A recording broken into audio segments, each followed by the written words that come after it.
attention please, will Mr. Lee Donner please report to the main reception. We have your well expert, Mr. Lee Donner, Unidos.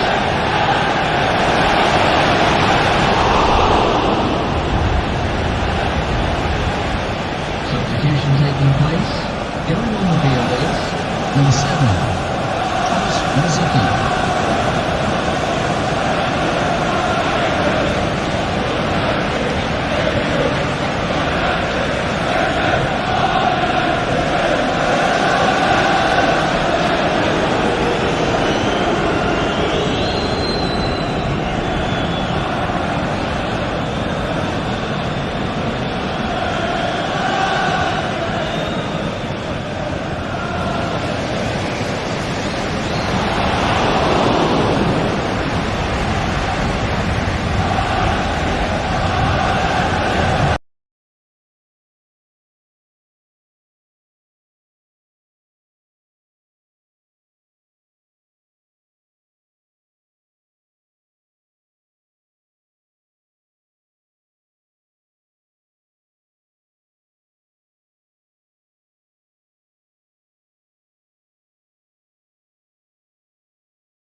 The same 11 in the first 2 playoff games, and as of late, it's been a pretty similar 11 overall.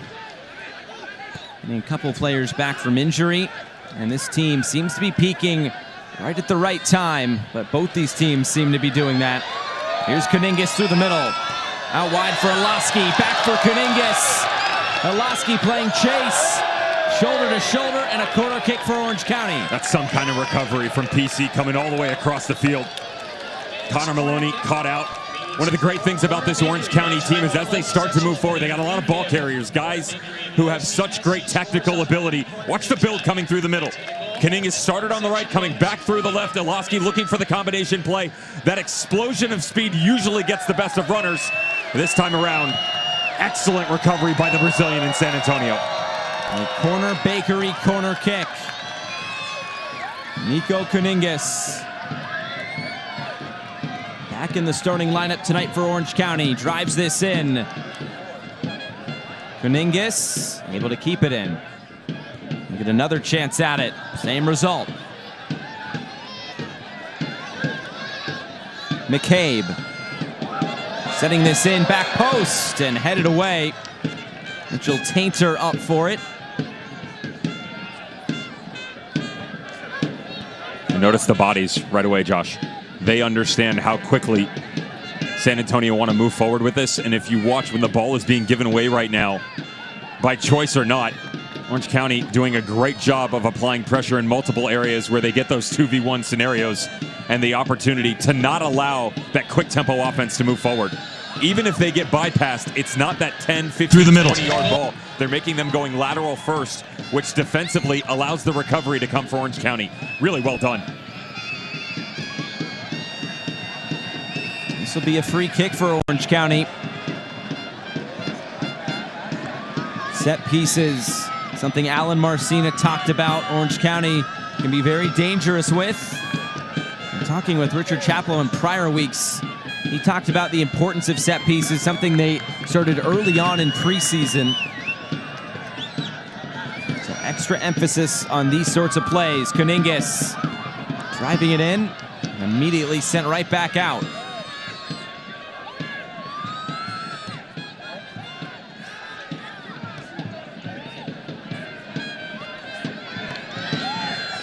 Kuningas.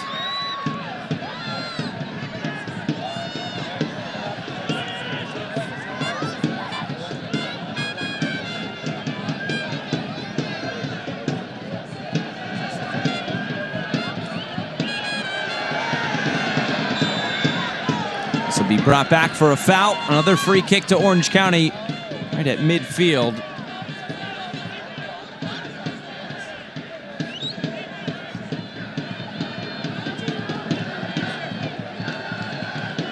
Alan Marcina says his team has gotten to this point because they've continued the team identity, so the message does not change from game 1 to game now 35.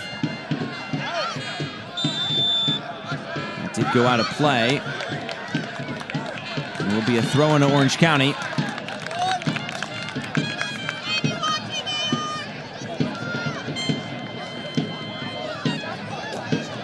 Steve Alston wants to utilize the long throw-in for Orange County here.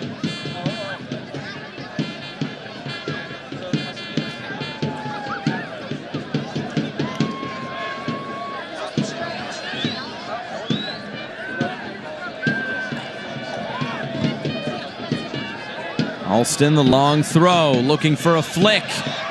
And there's Farr coming out to punch it away. Kuningas brings it down. How good's that touch, by the way? Good Lord. Sliding challenge on the far side. Free kick, Orange County again.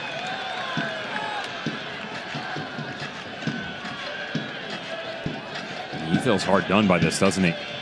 Felt like he got the ball. A little thumbs up on the backside of it to Kuningas, who truly had a glorious touch plucking that thing out of thin air. But as it came all the way back across, Brent Richards trying to put forth, I don't exactly know why Santiago Patino could even make an argument here. Great move. Studs flying. That's a heavy challenge. Could have been a yellow. If he throws a yellow card at this, I have no problem at all. San Antonio FC side, of course, led the USL in the regular season in fouls, yellow cards, and tied for the most red cards and the least passes in the league. Already a couple of fouls early on. Kuningas curling this into a dangerous area and a crucial header to clear away the danger. How quickly can they get upfield? Not quick enough.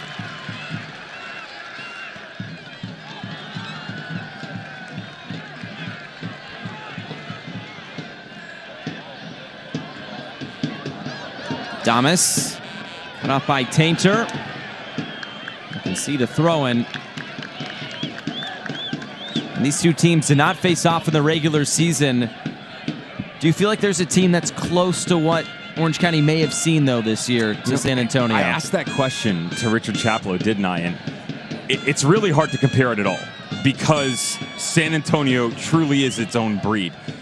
In terms of some rotation and setup, I can lead towards San Diego a little bit, but the tempo is just very different. You know, there's way too much pace from the team. They transition from back to front much quicker than you get out of San Diego. So, long answer, no. Headed down and cleared away. It is such a unique style that this San Antonio FC side employs. And now it's Marcus Epps. This is where they're at their best. Epps through the middle, trying to find Gallegos. Fall to the far side. San Antonio still in possession, and it's Rakowski making the save. I'm a little surprised with the switch so far for San Antonio and the fact that they have Epps on the left and Gallegos primarily on the right, because a lot of times they like Gallegos cutting in from the left, getting it on that right foot, and then challenging people, but you still get the secondary opportunities. That's where they're at their best. It's not just the transitional movements, Josh. It's the second and third pushing forward. Patino, who went down at the top of the area, really no complaining about a potential foul. Orozco got it just right.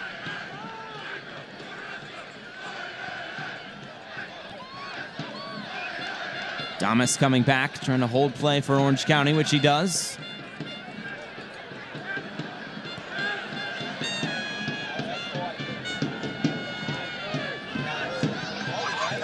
And there's that little step off the back line. It's not as pronounced as you might see later on. But watch Courtney Ford, 24 for San Antonio. He will step up in to the midfield, into the run of play. You'll see runs coming forward from the outside back. And I say outside very lightly because he anchors that back line as well. But with as good as Connor Maloney is at dropping down into the space, he has no problem attacking the space in front of him, getting involved. 4 goals in 15 appearances. Olaski's service headed away. Plenty of early crosses from Orange County. San Antonio absorbing that pressure and trying to get out in transition again. Gallegos leads the charge. Another challenge put in, this time by Powers.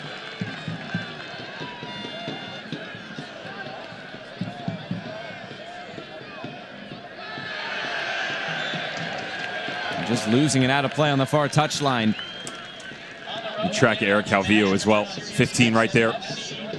He understands that the tempo maker is Mohamed Abu for San Antonio, so a lot of times when they're looking for link-up play, trying to bypass, quickly playing off the back and going lateral, they're trying to move through the midfield fast and then find the runners going forward. They have not been able to get Abu on the ball a lot, and that's because of, A, the inversion of runs coming from the outside in Kuningas and Olaski, but more importantly, the defensive tracking going on by Eric Calvillo. He's entrusted with a lot here, Josh, to play as the 10, to find a way to bridge the gap from guys like Dylan Powers all the way to their focal point in Damas. But defensively, he's also part of that first line of confrontation where when there is a turnover, he's got to get on the outlet ball right away and make sure they're not able to connect the dots through the middle.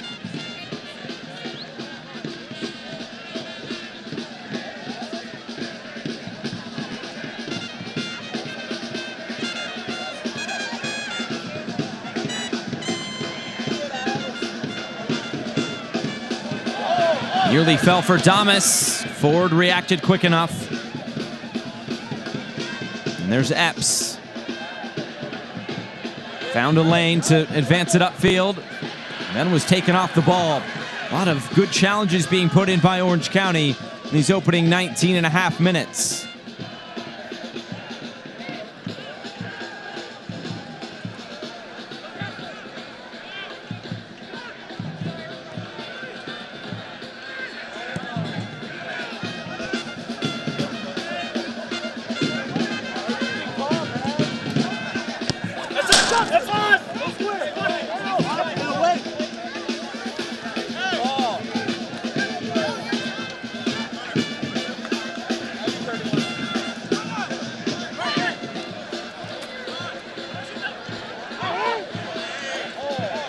Here's Olofsky.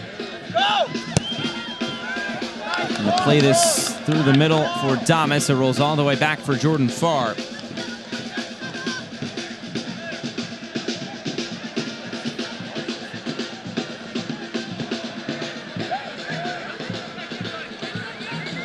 Gallegos, Maloney out wide. Here he is. He'll put it in. Roscoe steps up.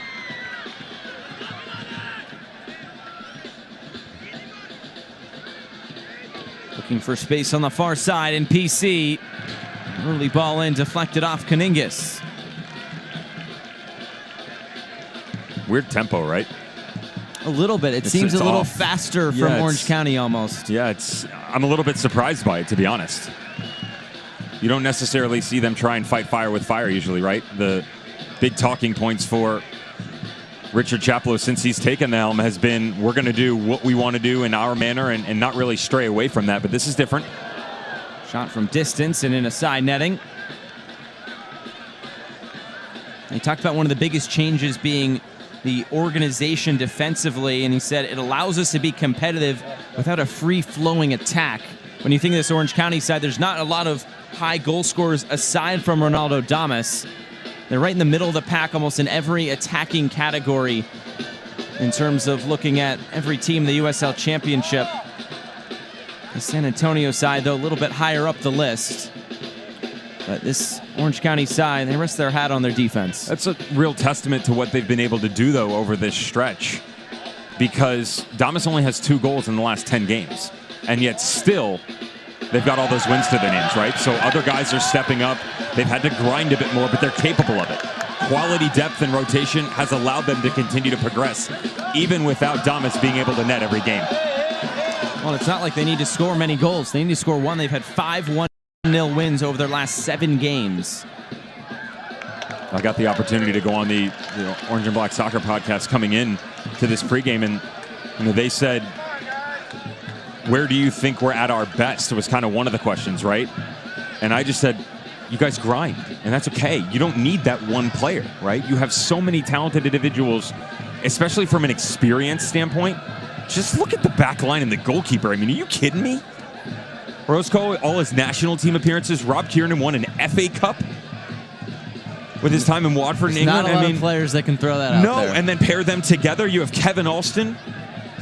I mean, an MLS great, Brent Richards, who, by the way, is probably one of the more underrated outside backs in this entire league.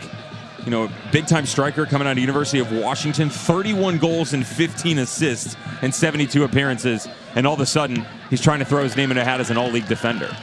So you take all of that, and then a Dylan Powers, and Eric Calvillo, who's still trying to find his way. I mean, this team is set up with a quality identity, and it's become more established as the season has gone on, right?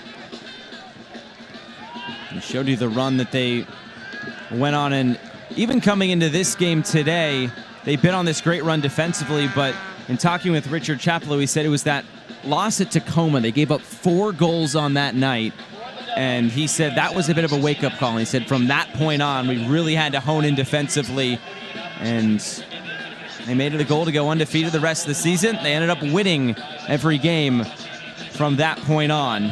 And that's why they are here. And look at this crowd tonight at Championship Soccer Stadium. It was almost a record crowd on Saturday night for the conference semifinal. I'm sure tonight will rival that number. It's such a great venue here. I'm also digging the music in the background. I know I've asked Mike Watts this before. Have I ever asked you? I don't know. Do you have musical talent? Are you inclined? No. None. Unfortunately, Can not. you sing? I'd like to think I could. Okay. The shower So singing probably doesn't not. count. Okay. No, I'm always interested because there are I've plenty of tried people to- who have those hidden talents. I've tried to play piano, tried to play guitar, just never stuck. Unsuccessfully. Unsuccessful. At least you can admit it. Yeah, I know. respect that. Alston, some of that experience.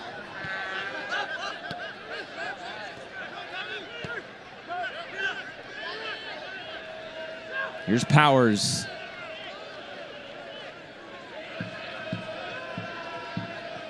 That's the midway point of this first half. Western Conference final.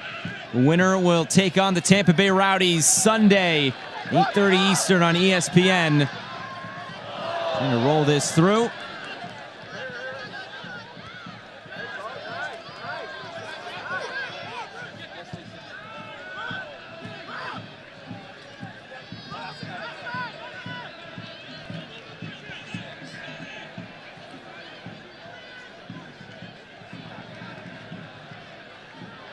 Kuningas able to face up. The underlap. Shot coming on and far, able to protect his near post. Brent Richards, you just mentioned a moment ago, and he nearly twinkled the twine. I told you, PDL MVP Rookie of the Year. Won a championship with the Timbers 2 organization. Remember, this is a Portland homegrown back in 2012. Coming out of college, the guy could sling it left and right. And so even though he comes from a deeper position, Richard Chaplow knows exactly what he's capable of. He's moved him up into the midfield himself, and that was out of necessity, to be fair.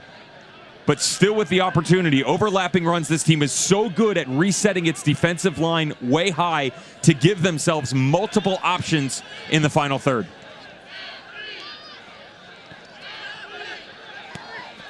Maloney. Rakowski coming well off his line, but able to bring this in.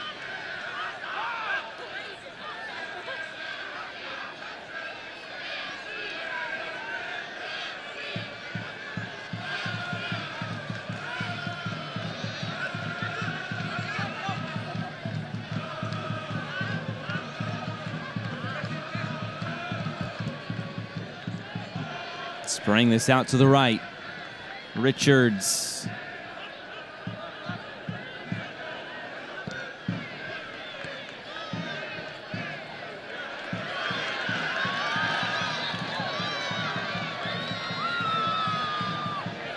Going to switch the play. It's Kevin Alston in space.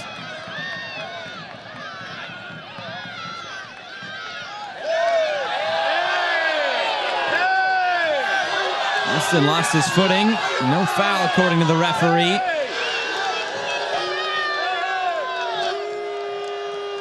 It seems like Orange County have gotten over the hurdle of kind of that opening phase of the game where we know San Antonio can be very dangerous. Check on the outside as well. A lot of times you'll see Marcus Epps and Jose Gallegos pinched in front of Mohamed Abu. They've brought themselves much further to the side. They're trying to find space to work around, to be fair, because it's such a good job on the interior from Orange County defensively of locking it down. I talked about not being able to find Mohamed Abu. They can't even find the width right now. And so as you move through Connor Maloney or PC, where's the next step going to come from? That's the problem, is they don't have that option. Epps 5 yards to the right of Mohamed Abu. You can see the spread out on the left side with PC, but then look at all the space in between. Gallegos searching to try and find that link-up play. Has not been an easy opening 30 minutes here for San Antonio. Is that just a case of not having enough of the ball and not being able to play in their shape? No, they don't care about the ball. The shape is lacking a little bit, but that's not because of their efforts. Orange County is just that good defensively. They've locked down every avenue at this point in time so far, and it's more so about the recovery. The reason San Antonio usually is so successful, it's not just because of how good they are on the ball, it's how quickly they spring into the spaces that are available. Orange County is just recovering at a rapid pace right now when they do turn it over. Kuningas out wide. Options in the middle include Damas and Alaski. Kuningas fires one towards goal and right at far.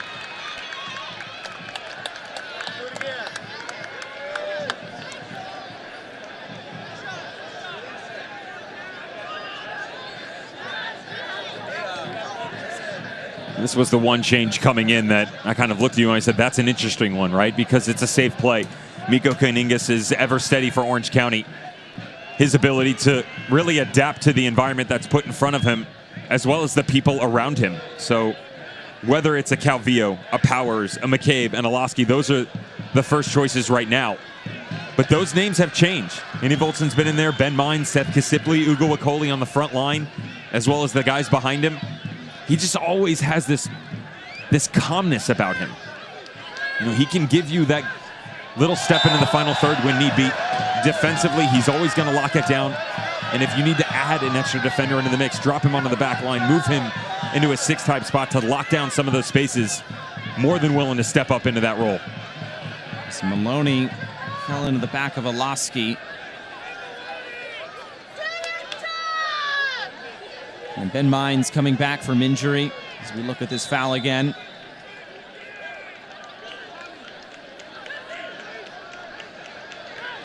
I mean, I'm giving thanks, but hugs. It's my dad joke of the day. It's Thanksgiving on Thursday, not Hugsgiving. Yeah. There you go. But I shorthanded it. All right.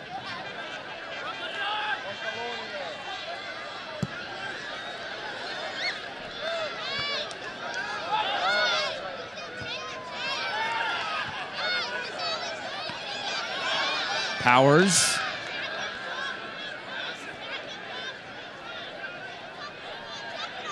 Richards. And there's Richards turning Gallegos around. Just couldn't provide the right service. It's picked up. Kuningas again on that dangerous left foot. A deflection will put this out of play. And a corner kick coming for Orange County. He's feeling it tonight, Brent Richards. On that far right flank, relishing the opportunities to go 1v1. Really anybody that's willing to step up. I talked about the space in behind those two outside wingbacks in PC and Connor Maloney. Well, right now on that right-hand side, they're finding some success. Doing a really good job of building through and then immediately stepping forward. Not a lot to work with, but they have up their tempo here, stepped up to the plate, and so far they've knocked it out of the park. Nothing to reap the rewards just yet, though. Corner Bakery, corner kick. Kuningas to the back post and just wide. Great service put in by Mikko Kuningas again. Orozco so close. To the point of not having Damas regularly hitting the back of the net. So many other players have stepped up. Orozco's goal, the only one on this season, came at the other end of the field in very similar fashion. Header on the far post. He was able to tuck that one home. A little bit surprised with how good he is in the air that he's not able to put this on frame. And quickly back the other way, San Antonio will earn a free kick.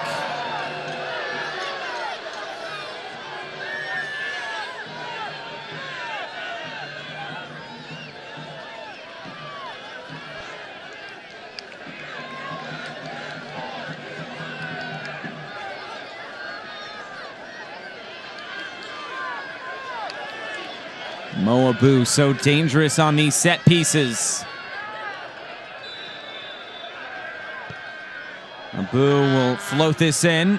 The header back centrally falls for Nathan. He's trying to lay it off for Ford. Damas. Boxed out by Courtney Ford. Long switch of play. Gallegos. Sliding challenge will clear this. And on the volley, this is taken, and an awkward bounce off of Rakovsky out for a corner. I respect the fact, though, that Patrick Rakovsky isn't willing to give anything up here. You notice as he comes to make a save, he sort of just shields this to the right, Josh, for fear of the bounce that he's going to get up off the deck. Taken well from distance by Mitch Tainer. Has a crack, and as it tops right inside the 6, notice the spin on it. Jumps right up at him, easy to push it to the side. Better safe than sorry here. You catch it and give up a deflection that could easily end up in the back of the net. Corner kick sent in and quickly cleared away. PC.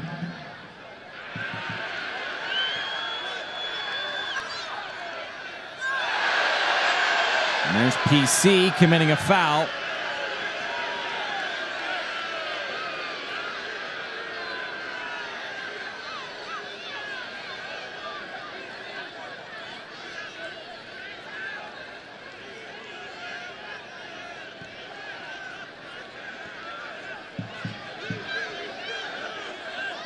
Kiernan.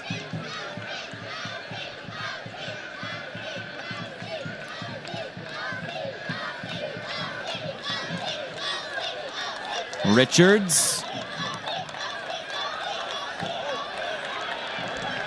And earns Orange County another corner kick. There's a speed issue on that side that they've isolated with Brent Richards. Willing to attack a little bit more. PC so far looks like doesn't feel comfortable running with him, and What's even more interesting to me is that they're not asking Mitchell Taintor to step out. They want him to stay home. And so whether it's Patino, Epps, Gallegos, whoever's on the left-hand side, they want them to track back. Much more difficult to transition when you have less numbers going forward. Kaningis was looking for that initial flick, and Kiernan's header not quite strong enough.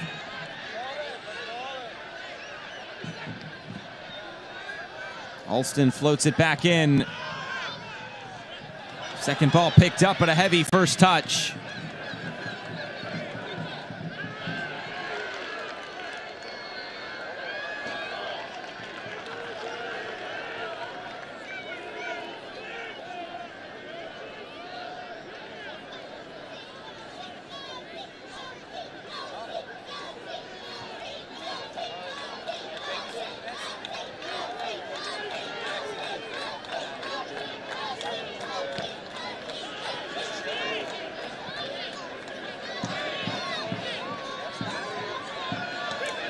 Fighting through the middle, Alston nearly committed, but now he gets back defensively. Maloney leads the charge. Maloney gets the cross away, too much on it. Epps and Kaningis fighting on the far side. Epps will keep it. He'll cut in field. Marcus Epps floats it in, and Alston. Beautiful. This roll out of play. That's a very veteran and savvy play. He knows exactly what's coming. The check over the shoulder the first time, lets it drop. Still gives himself the ability to recover if need be, and then just ushers it over the end line in the matchup against Connor Maloney. Now is the time to lock in your plans to join Orange County for the 2022 season. Stop by the ticket booth to learn about renewing your 2021 package or getting started on 2022 packages. Great benefits, awesome deals, and more just a few steps away. Learn more at orangecountysoccer.com/season tickets.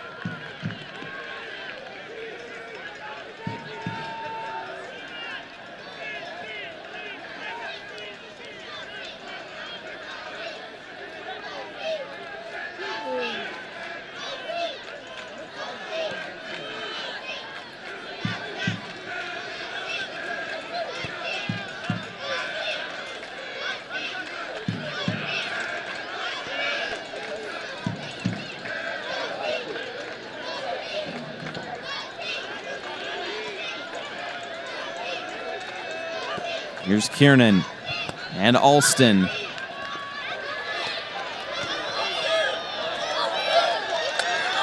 Olaski. There's a boo from behind just to jar it loose. Powers keeps it moving quickly to Richards.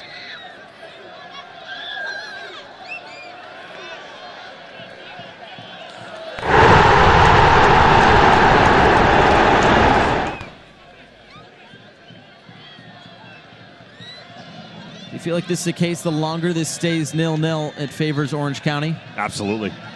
This feeds right into what Richard Chaplow is trying to get done here. They're playing on their terms right now, Josh. They've slowed things down when they wanted to. A lot of touches on the ball. And then, like that, they quick fire go the other direction. The best thing about Orange County is its calculated chaos. There's an unpredictability about them that makes it so difficult to understand where the next... Damas delivers for Orange County, and it's 1-0 in this Western Conference final. Just like that, a little flick off the throw-in.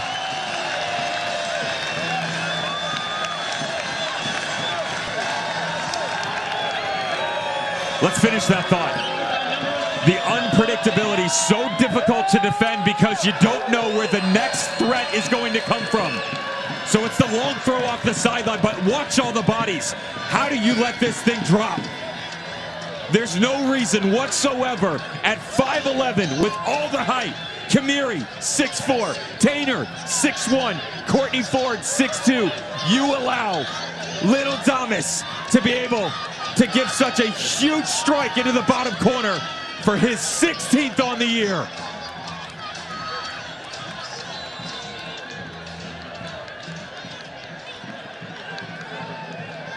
Ronaldo Damas on the score sheet again. And Orange County, now things get interesting. Absolutely, and now you have to chase on the watch behind.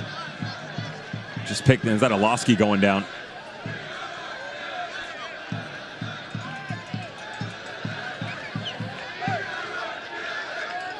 I believe that was a let's check on dinner. Sure was.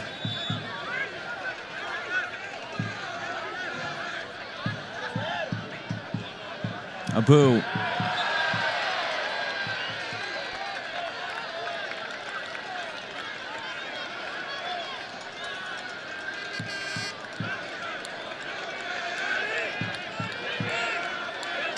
I'm still in awe of the fact that this was able to drop right to Damas, and that's not a knock on Damas, but you have so many big pieces. I mean, look at Jasser Kamiri not willing to step in there. He just watches as the striker steps in front of him. Beautifully done by their 9. Just drifts up in front of the center back. Mitchell Taintor was already trying to challenge on the initial ball thrown in by Brent Richards, and just tucks underneath, pivots those hips, picks out the bottom corner, and they're off and running. The San Antonio side has only been shut out 5 times this year. Obviously still a long way to go in this one tonight, but at the rate that Orange County's been giving up goals, it's worth bringing up here with still 50 minutes to go.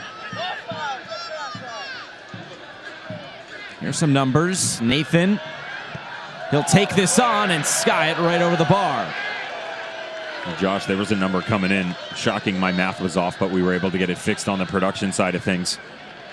This team from San Antonio, 14 games in the regular season, 2 in the postseason. That makes 16 wins. They are 13-1-4 when scoring in the opening 35 minutes. Now, obviously, they haven't scored, but 13 of their 16 wins have come with a goal in the opening 35 minutes. That's what I talked about for Orange County and weathering the storm. This team likes to get out front and stay out in front. They don't do well battling back from behind.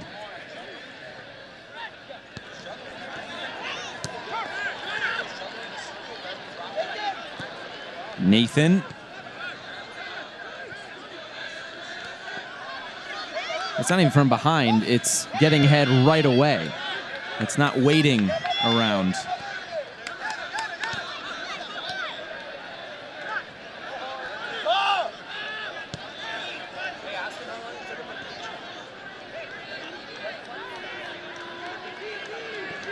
Taintor.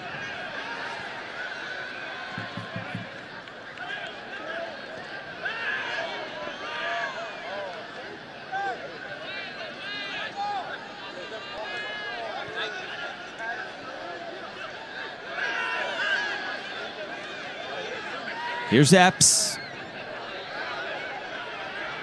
Patino, deflected cross and cleared away.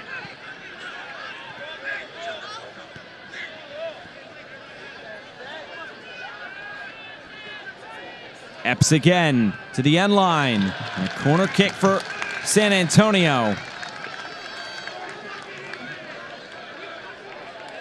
There's a good response there from Marcus Epps after the fact as well, Josh, because immediately into the box, words of encouragement with Mitchell Taintor coming high up in, trying to get these guys headed in the right direction. This has been a struggle here in the opening 45 minutes. They are really chasing the game. Orange County has set out to their game plan once again, and so far have executed at a really high level.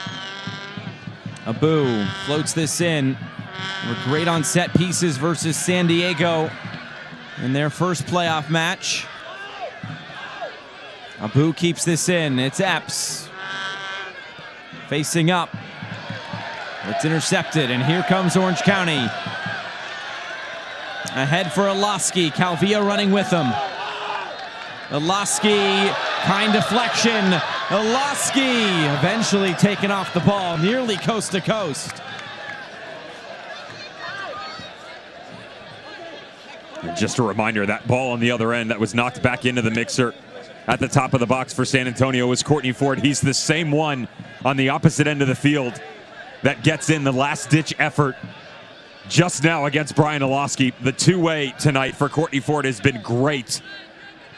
But they're still looking for that extra stretch, right? They have really struggled with some of their quality.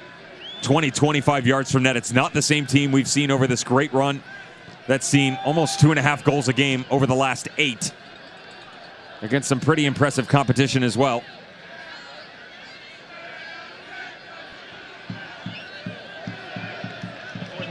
1 minute of stoppage time at the end of this first half.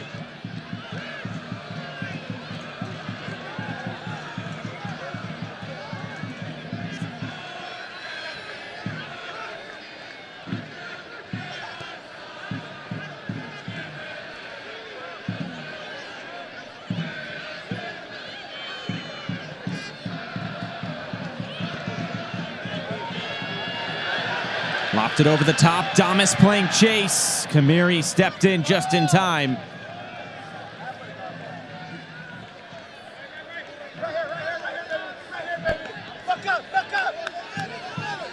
Maloney. Now Epps.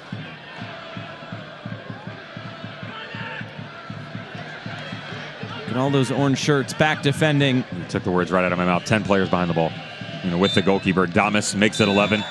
That's what they've done in the second half of this season under Richard Chaplow. 10-3-2, 15 games with that man at the helm.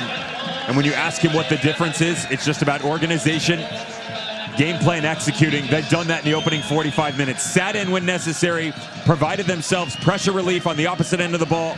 They get the goal from Damas off the long throw in the 39th minute. They are in the driver's seat and should be very happy with their first half performance. This game playing right into their hands. Can San Antonio get back into it on the road? Richard Chaplow and his men doing what they need to do at home. Halftime presented by Keto Candy Girl. It's Orange County 1. It's San Antonio 0 in this Western Conference final.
This week on Driven, automotive history comes home to its American home, Newport, Rhode Island. History, luxury, and sport, which are the things that Newport stands for. More than just preserving history, the Audrain, Newport, Concours, and Motor Week is making history. It's a celebration of cars and their connection to us. Okay, well, there you go. The fact that your bad taste can run across decades is interesting. So buckle up for Driven.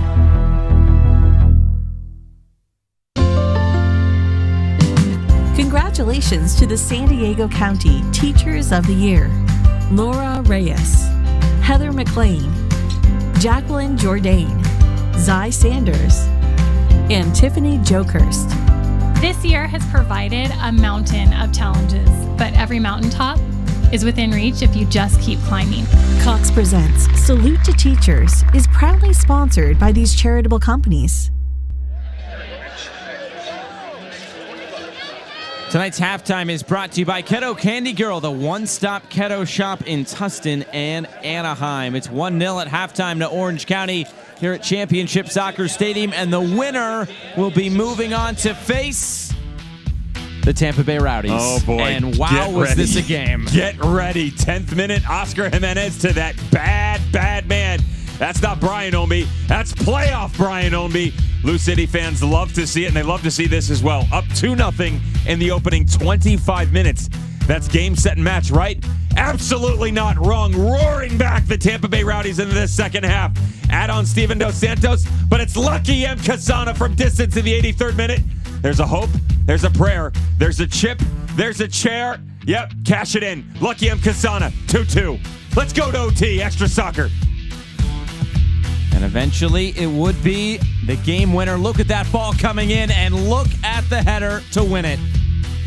I mean, Lawrence White, can you put this in a better place for their guy up top, Steven Dos Santos? I said to you coming in, if Dos Santos doesn't play, they're going to have a problem. He comes on at halftime, gives them the perfect stretch that they need, and gets the game-winning goal in the 102nd minute.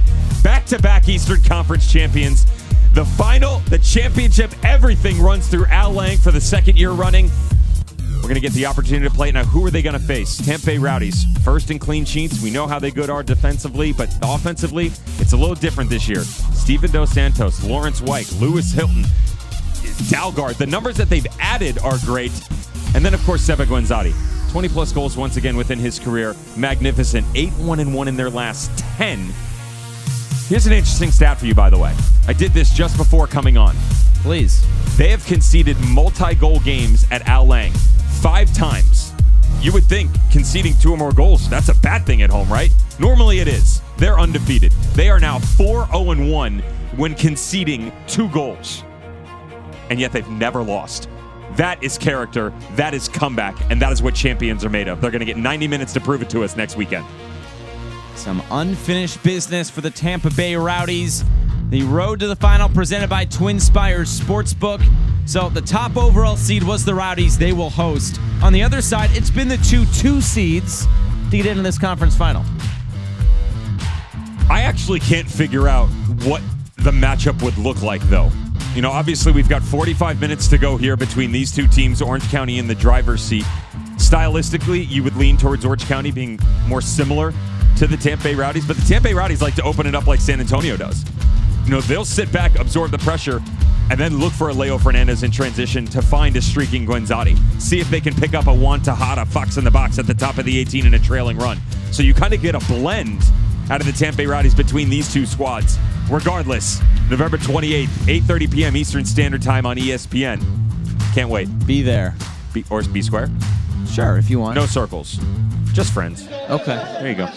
Halftime presented by Keto Candy Girl. It's Orange County 1, San Antonio 0. It's the Western Conference Final. Second half is on the way. Today, as you step onto the field, you step into your purpose. You step strong. You step hard. Con toda la fuerza de mujer. You step up. There's hit on the line! Oh, and put it in! A magnificent strike! You go down, you come back, and you find a way. Goes topics. I mean, yeah, let's talk about today's the day where I'm going to go topics. Roll it down. I am. You don't need a car to listen to Sirius XM. You can listen anywhere. You know that, right? What? Kevin Hart's Laugh Out Loud Radio. Kevin, you could use your phone. What? What? Alexa, play Kevin Hart's Laugh Out Loud Radio on Sirius XM. What? This is how I know you're getting old. I guess that was it. What?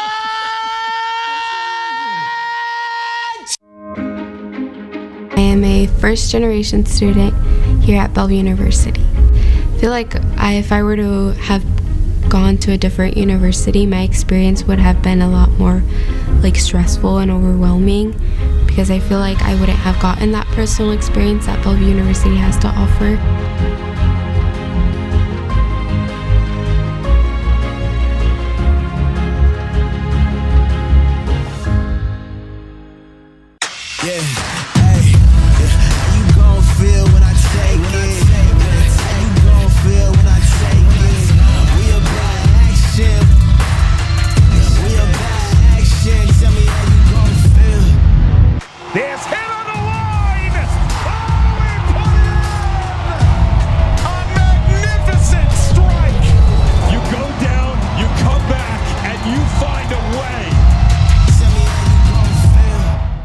Time to get outside and experience the new family game night with Orange County Soccer Club right around the corner at the Great Park in Irvine. World-class pro soccer is back as we battle against the USL's best, like Landon Donovan, San Diego Loyal, Phoenix Rising, and the LA Galaxy. Make memories all season long with our Dollar Beer and Cheap Eats series, firework nights, beer fests, and more. Parking is always free, but the memories are priceless. Get tickets now at orangecountysoccer.com/tickets. Halftime presented by Keto Candy Girl. It's 1-0 in this Western Conference final to the home side. News and notes from around the USL Championship, and welcome to the show, Detroit City. That's going to be a fun away day. Get ready for it. And a fun atmosphere. Get ready in for Michigan. it. They bring it, man. Their supporters groups are awesome.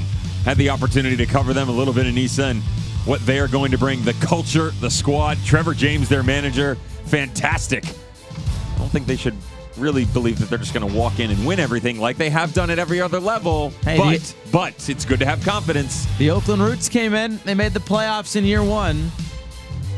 Player of the Month, Kyle Murphy, and of course the USL Championship final. ESPN Deportes is in Sirius XM-FC, 8:30 Eastern on Sunday, November 28th. Now, a lot of movement around the league already. We'll start with Phoenix Rising. There will be some players coming back, of course, and these are some of the options that have been exercised. Santi Moar, interesting video put on their social this week, but he's back. I loved it, right? Oh, it was great. Such a tease. Great. You're expecting him to leave, and some people might look and say, why are we talking about Phoenix right now? Well, this is one of the perennial favorites, and the fact that they're announcing roster moves this early is something to be talked about. You bring back King, Madrid on the back line, the youngster Niall Dunn. Of course, Arturo Rodriguez, Aiden Quinn, great pickups there. Santi Moar. Notice, though, there's a name missing there that we haven't seen just yet. I don't see Solomon Asante on that list. That's something to be talked about. It's early. Does Darren Maddox, are they going to retain his services in the 9 spot? And what does the depth at goalkeeper look like? Lalo Delgado was basically the third choice until the end of the season. They had the loanees in Lunt and Rawls. So a lot of work to be done for the Western Conference boys, but I'll tell you what, knowing that front office, Rick Shantz, Bobby Dooley, general manager, they've got their work cut out from them, but they're really good at making off-season moves. And in terms of some coaching changes, New Mexico, Indy 11/El Paso, and Miami FC in the news. Keep it in-house for New Mexico United, right? Troy Lesane has mentioned that he's going to take some time to himself. Whether or not he goes to another opportunity immediately has yet to be seen. I personally have an opinion that he will be somewhere and in the near future. And Mark Lowry, this has got to be the news, in my opinion, that has shook up the entire USL Championship. You had 19 and 20 back-to-back Western Conference finalists. They got knocked out, upset by the Oakland Roots in the first round, and now he takes his talent to the Eastern Conference. He's going to do battle with the likes of Danny Cruz. You thought Paul Dalglish, no longer. How about Bob Lilly in Pittsburgh? I mean, there's some great tactical matchups that are going to play out in front of us. And where does Paul Dalglish land? How great has his tenure been with Miami FC, whether in the front office or at the helm? And now all of a sudden he gets the opportunity to say, hey, I'm going to take my talents elsewhere. I feel like it's LeBron. He's not coming taking, to Miami. but he's not Where's taking he it going? to South Beach. Not going to South Beach. He's not going to South Beach. We're coming back to Irvine, Western Conference Final. It's 1-0 to Orange County. Congratulations to the San Diego County Teachers of the Year, Laura Reyes, Heather McLean, Jacqueline Jourdain, Zy Sanders, and Tiffany Jokerst. This year has provided a mountain of challenges, but every mountaintop is within reach if you just keep climbing. Cox Presents Salute to Teachers is proudly sponsored by these charitable companies.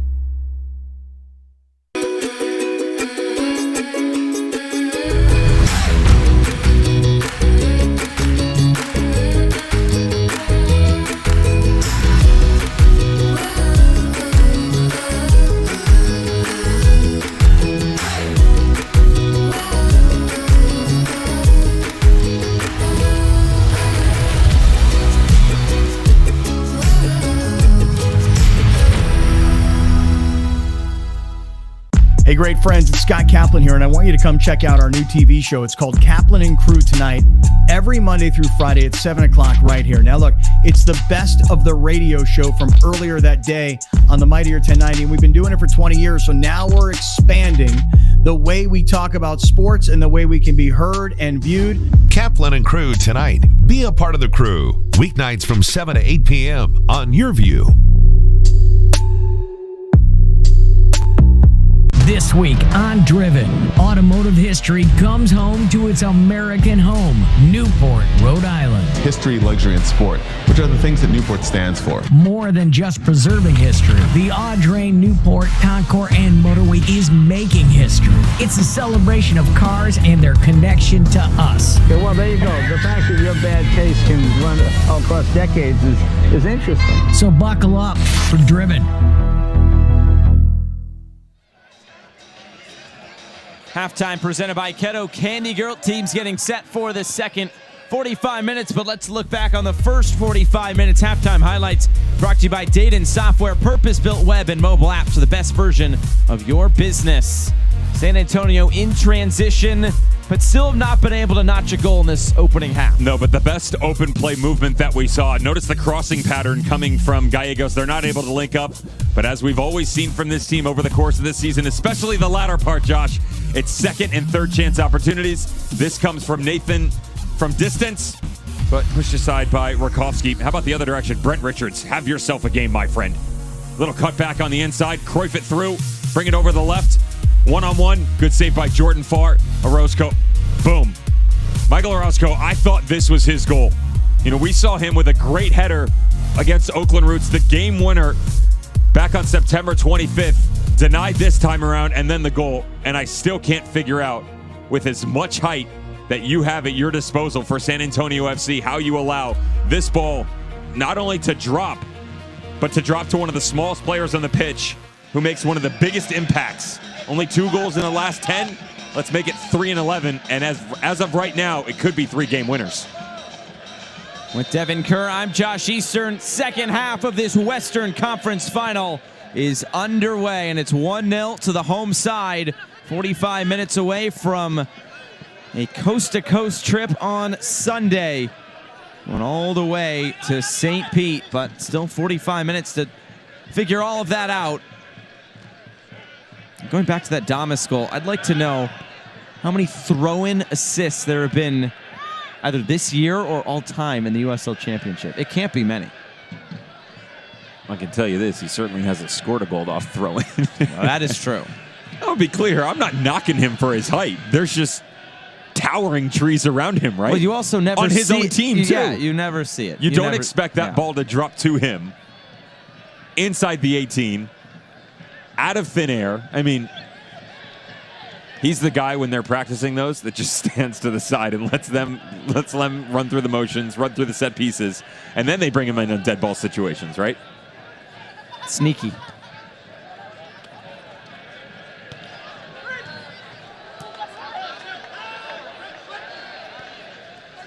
We'll see how this second half plays out for San Antonio and when and if Alan Marcino wants to go to his bench at some point.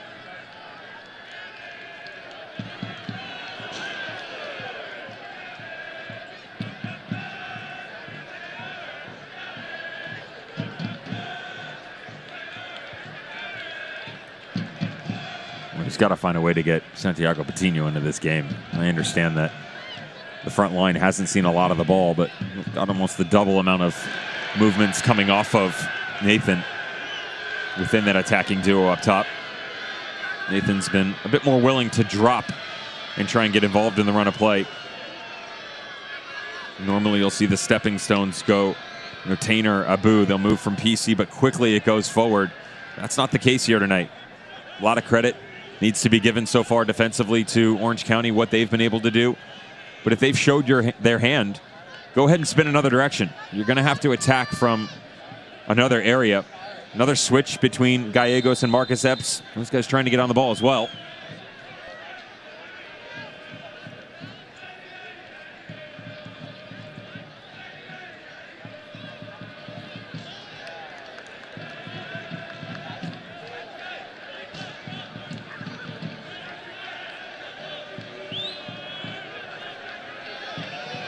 Here's Epps.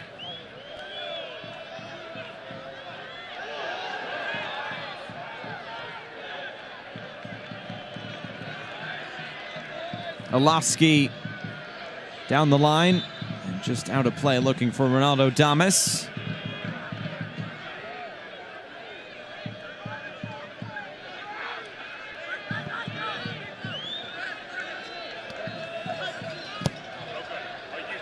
PC over the top Roscoe coming over and heading it out of play.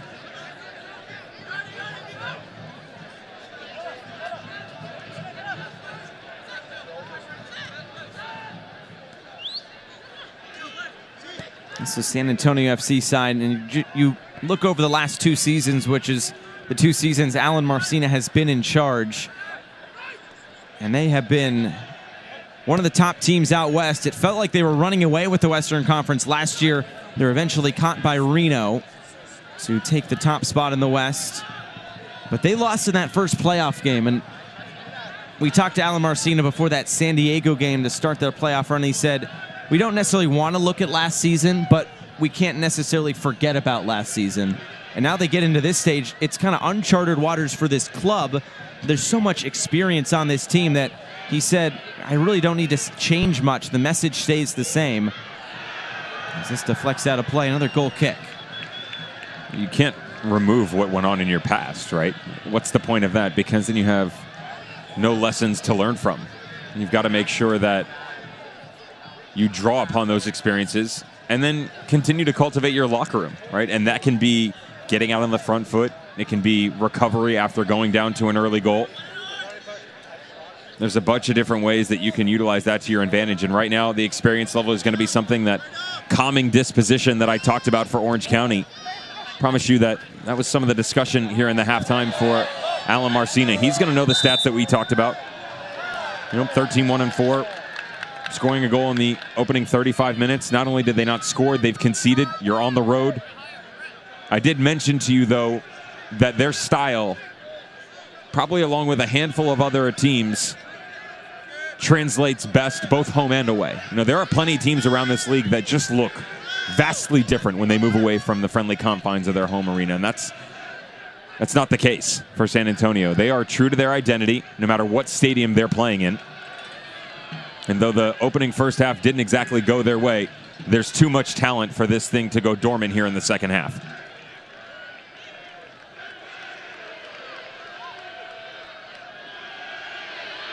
Holsted on the far side, and hounded there by Marcus Epps.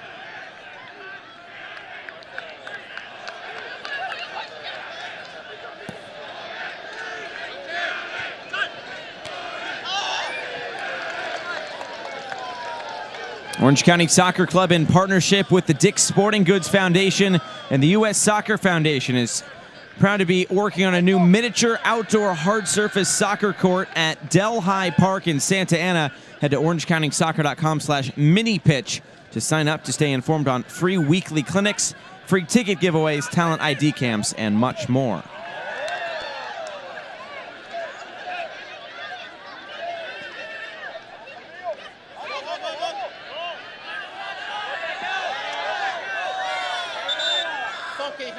Trying to chase down a ball.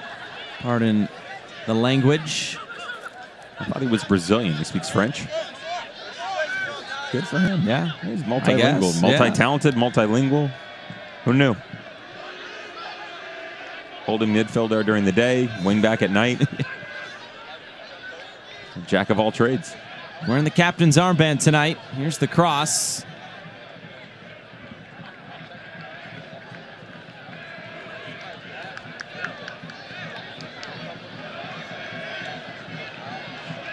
It's a former Tampa Bay Rowdy man, PC. A couple of seasons removed. Got to go back to 2016 prior to their time in the championship, but he wore the hoops at one point in time. I'm sure he would love a trip to Florida Thanksgiving weekend. That's got to be one of the more iconic jerseys in the entire country, right? Yeah, I mean, when you think of the Rowdies, and of course not an MLS team, but outside of MLS, that's one of the more impactful brands, I'd say, in American soccer. For sure. And I don't necessarily think that the word iconic and MLS or USL or anything has to go together, right? Sure, it's just the true history of what a club brings to the table. And they certainly personify that. You believe that? You tell me that in the Eastern Conference Final, you're without Steven Dos Santos in the lineup. You don't have Connor Antley to choose from. You don't have Jordan Scarlett to choose from. You go down 2-0. Never in a million years, with all due respect, given all of those things I just mentioned to you, the odds are drastically stacked against you. And yet, good on the Tampa Bay Rowdies. And that is some kind of display of showmanship to come back when everybody would have doubted you out, right? That's a true belief. And their manager's been preaching it since day one. It's not like you're going up against a slouch either. I mean, these are... No, it's Lou City, who's been there every year. Yeah, 7-time Eastern Conference finalist. Of course, winning it in 17, 18, and 19. Referencing the Eastern Conference, everybody at home, before I get yelled at on social media again. And, of course, taking down the title itself in 17 and 18 before departing to the Monarchs in 19. And it's not a changing of the guard either. That's been some great battles between those two over the past 2 years. There's a respect between the coaches and the organizations that is really difficult to, I'd say, multiply around the league, with all due respect to other organizations.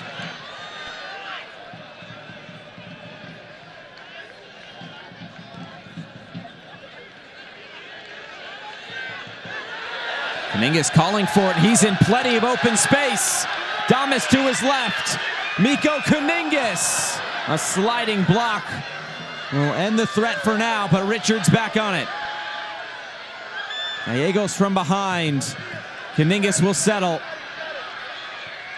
Kuningas for Eloski, and bouncing out of play, corner kick. Or did that come off of Eloski last? Pardon me. We'll see what it is here. A replay first. It's a heck of a recovery by San Antonio FC. Look how high Mitch Tainer is as this ball gets sprayed through. He's turned around, and the slide back over by Jasser Kamiri. He has to make the reaction at the quickest moment, because although Mikko Kuningas doesn't have a tremendous amount of speed, he's crafty. And you give an opportunity to go one-on-one with the goalkeeper, he will make you pay. Well done by the back line to get back. It is a corner kick that Dylan Powers will take. A corner bakery corner kick. Lofting this in, looking for Damas. He's not going to get that one.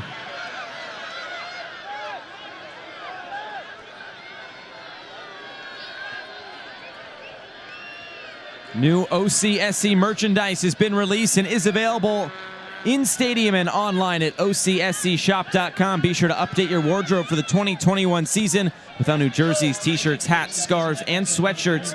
Check out the all-new arrivals at OCSCshop.com today.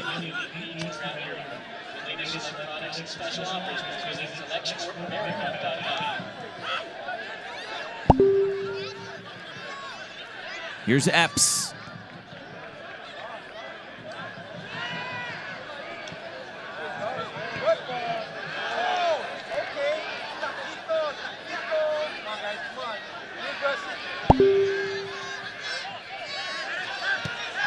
Player remaining down for OC as the play is switched over to the right side, and Elton Garcia points to his head, signaling for a potential head injury, and play is stopped.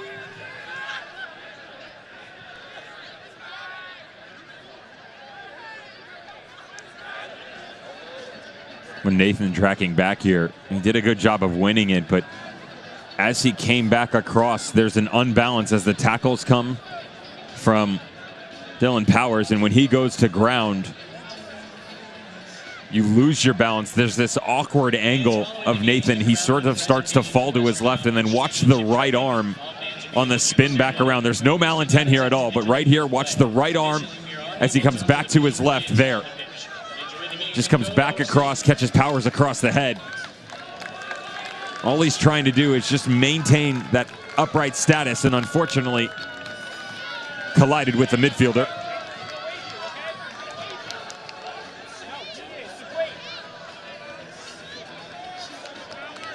There'll be a drop ball on the far side. Elton Garcia will put it back in play.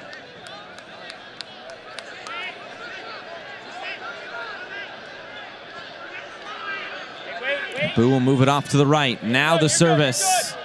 Dealt with by Kiernan.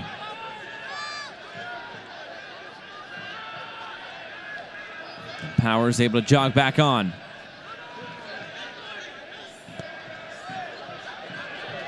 Lofted into the corner.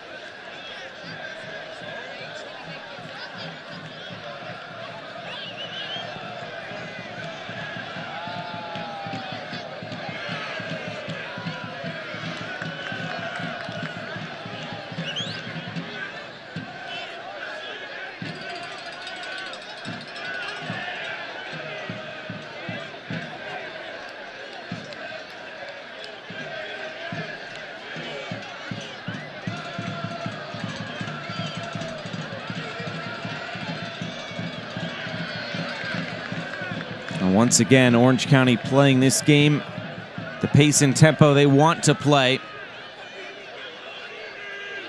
And San Antonio has really struggled to really get much going in the attack. Pretty much throughout the night, just 4 shots and nothing so far in this second half.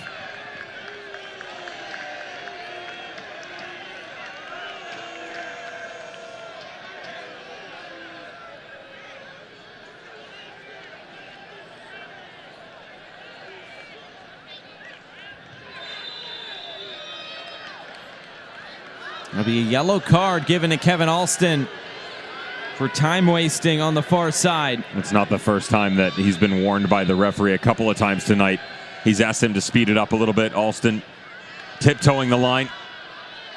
Now exchanging pleasantries with our 4th official. It's an Easy Fleet GPS yellow card.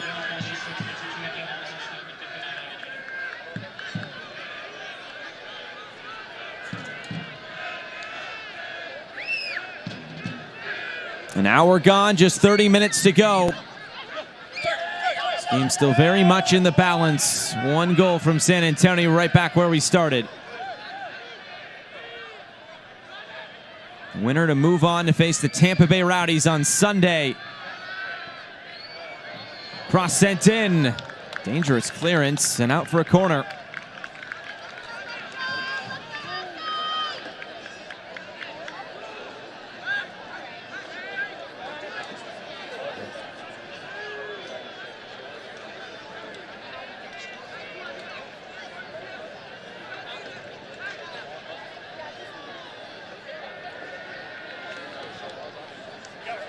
Abu drives this in.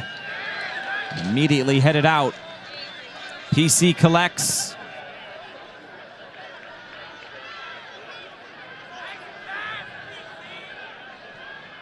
And bouncing straight out of play. Parents, have you locked in your plans for the kids for Thanksgiving and Christmas week? Well, we have you covered. OCSC proud to sponsor with Rangers FC for another series of camps. Thanksgiving and Winter Week 3-day sessions are now on sale, and you don't want to miss the early bird pricing. Head over to orangecountysoccer.com/camps.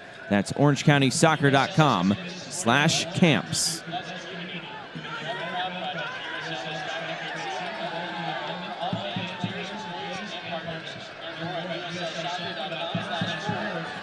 Courtney Ford, long over the top. Patino. Referee just let this play on.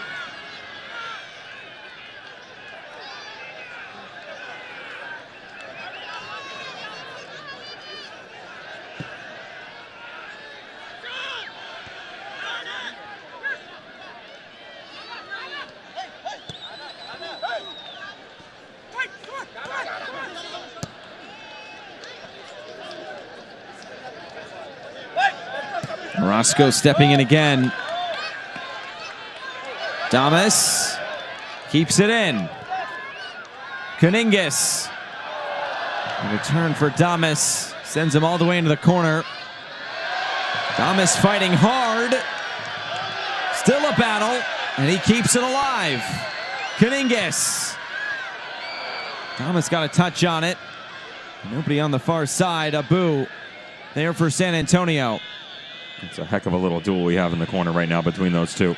They've been locked up a couple of times here over the past 5 minutes. Damas and Mitchell Tainer. Nathan going to get himself into trouble now. Michael Orozco, the captain, sprinting up from his center back position, asking for, I presume, a yellow card for the Brazilian.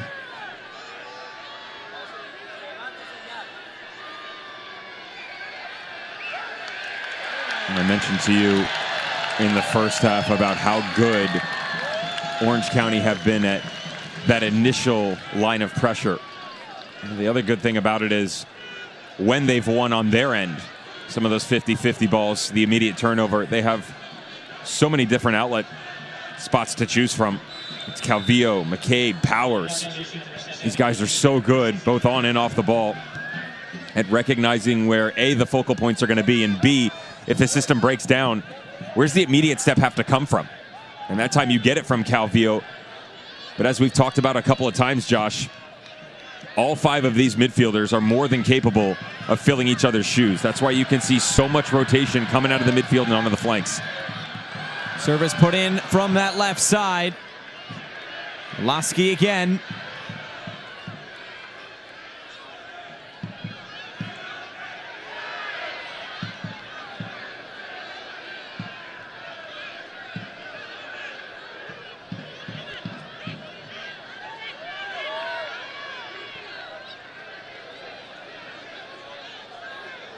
Gallegos picks it up.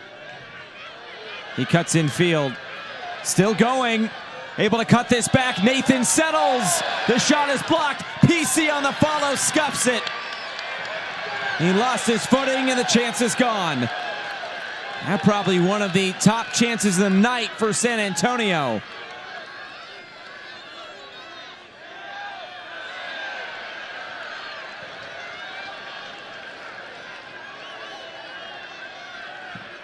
Josh, you can't ask for better from both teams in this situation because the individual branch. Watch Gallegos on this run. Craftsman moving through the middle. And then how about the vision by Marcus Epps? Little how do you do on the sideline with Dylan Powers, and then you go to work. Little cut back to the inside. You beat 2 players. There's your trailing run. But then the last-ditch defending. Guess who? The experience that we talked about. Orozco just inside the top of the 18. Then all hands on deck for Orange County. Look at the jerseys swarming to get in front of this ball so that they're not able to put it on frame. Another chance goes begging, and how many more of those will San Antonio get?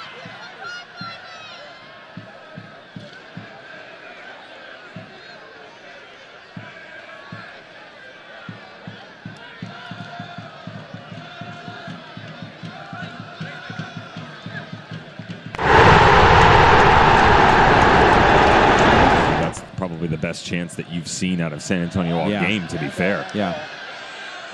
We saw that strike from distance by Nathan in the first half, but that was hit with a wink and a prayer. This had true intent behind it. PC puts it in the middle. Abu was there and not clear again. Ford over the top of Damas. That's the height advantage. Gallegos moves it out wide. Maloney. Back post, Epps is there, and Epps scores! Finally for San Antonio! They've started to pick it up, and now they have an equalizer. Game on in this Western Conference final.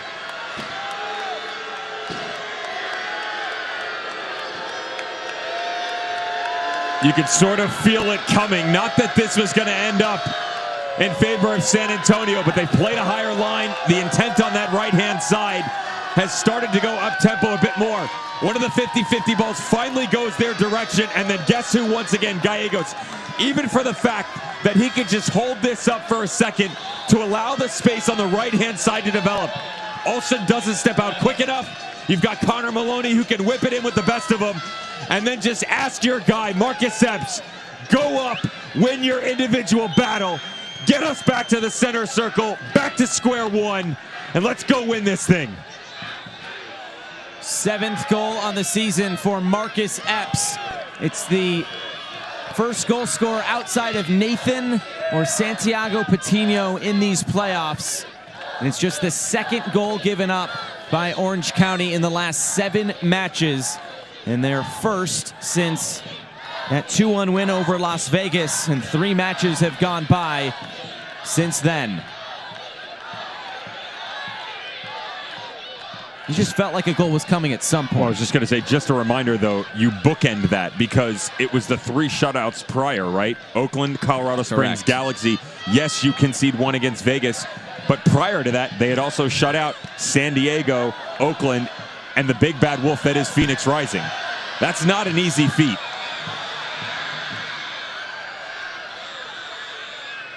Consider yourself an elite company right now if you're San Antonio. Very few have been able to break down the brigade that has been Orange County in their stout defensive shape. Just outside 20 minutes to go. This game's back on track of sorts, right? I expected a couple of counter punches.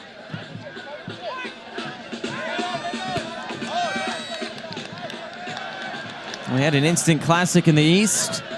Might have something brewing here out west.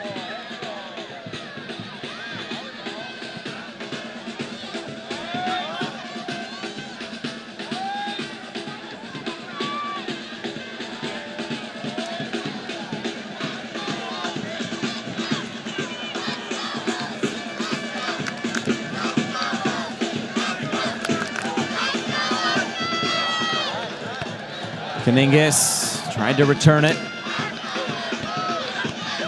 Epps, a good first touch. And here comes Marcus Epps, the goal scorer, trying to go by 3 defenders. Epps has it blocked. Gallegos getting tangled up with Powers. Here's Calvillo. PC, he wants to hit this from distance. Rakowski was scrambling, but out for a goal kick.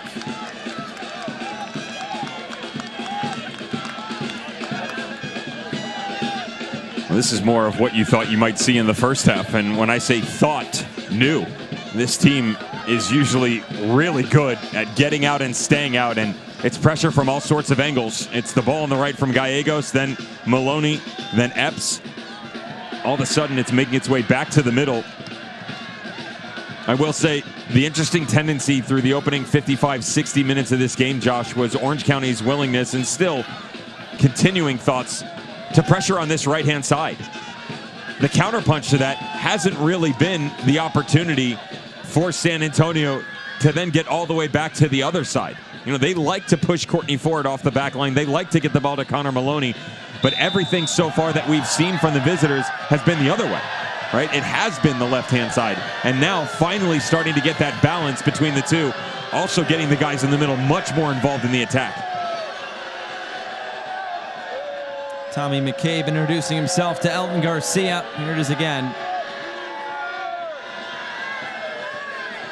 McCabe didn't like the arm that was coming through by Patino right there. Left arm comes out. You can do a lot of things. I'm pretty sure that's not one of them.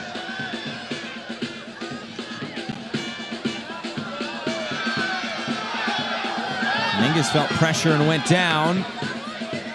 The referee will stop play for just a moment with Kaningas hovering that touchline.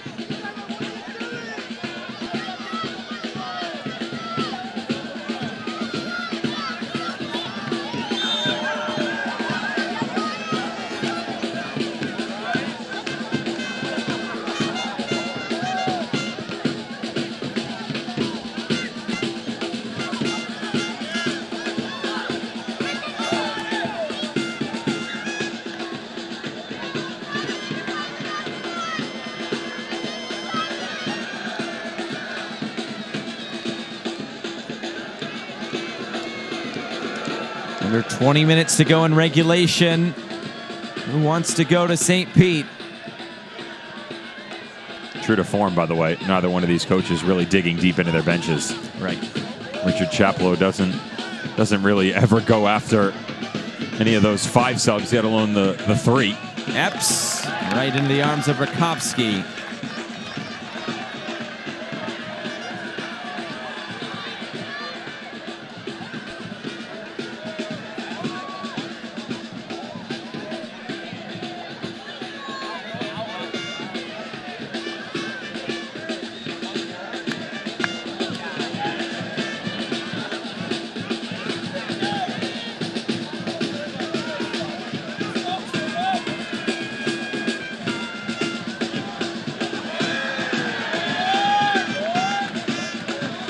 Foul will send it back the other way, and it'll bring us to the 4th official and a couple of substitutions.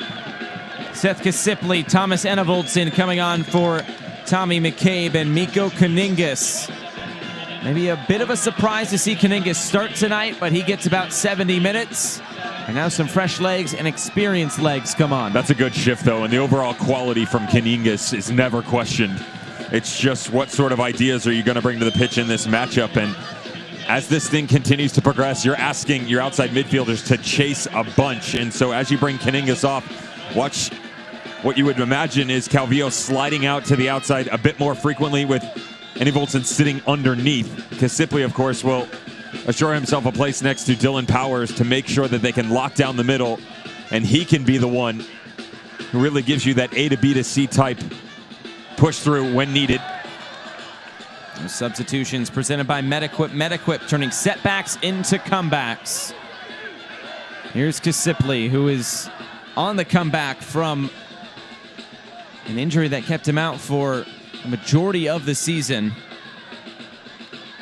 Just a handful of appearances this year. Think about all the players that they've lost this season, and some that have been able to come back into it. Of course, someone like Adam John that, done for the season with his rough injury earlier this year. Heard that he's recovering well. Look forward to seeing him in the future, but it seems like every which way it's been someone. Late arriving run on the far side. Alaski for Enevoldsen. Alaski puts it in. Damas. And the first time shot by Richards out of play. Their ability to spread the ball is another reason why they have been able to maintain their presence up top. So when you don't have a John early on because of injury, when Enevoldsen is out, who's going to be the next man up? Damas answered that call early, but we have seen it from Richards, Alaski, Calvillo. Multi-dimensional, threats in every which way. Lobbying for a little bit of a deflection there. That's a rough opportunity, though. Falling back outside the top of the box. Almost always going to be up over the bar.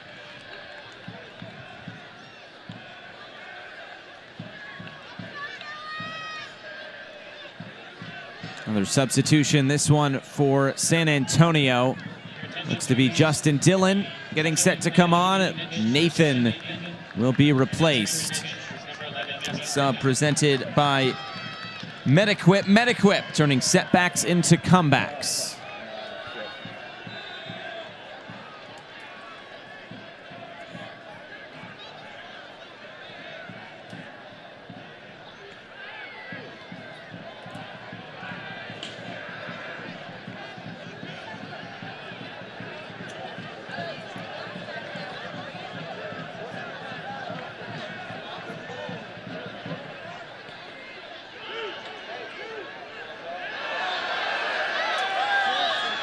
Garcia lets play go on. Fresh legs, Dillon trying to put pressure on Alston. AR waves the flag on the far side. Free kick back to Orange County. Now is the time to lock in your plans to join Orange County for the 2022 season. Stop by the ticket booth to learn more about renewing your 2021 package or getting started on a 2022 package. Great benefits, awesome deals, and more just a few steps away. Learn more at orangecountysoccer.com/season tickets.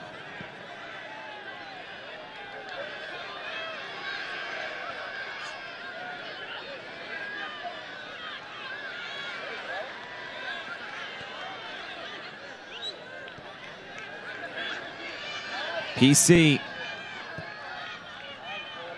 drives it across.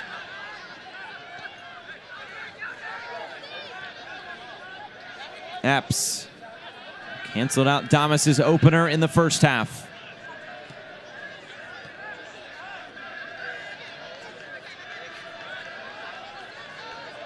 Epps will lift one in, too far. If you watch, San Antonio they're starting to look another direction here. They understand that they're not going to have the opportunity to run at as much greenery as they have in games past. Whether it was Colorado Springs or San Diego or any of the fixtures at the tail end of this campaign. Recognizing that, okay, we are going to have to methodically build through this, and eventually they will find that quick fire option. But at this way right now, there is patience that's starting to brew within. How can you evolve within a match when it's not going your direction? They've answered that call over the past 15 minutes, but still much to be desired from both of these teams moving forward.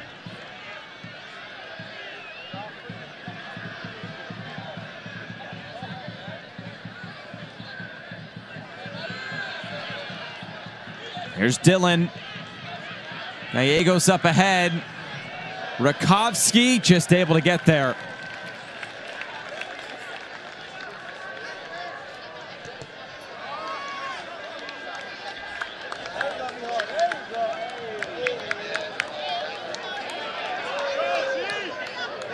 Start to look at this from an Orange County perspective in terms of attack. Just 2 shots, neither of them on target in this second half.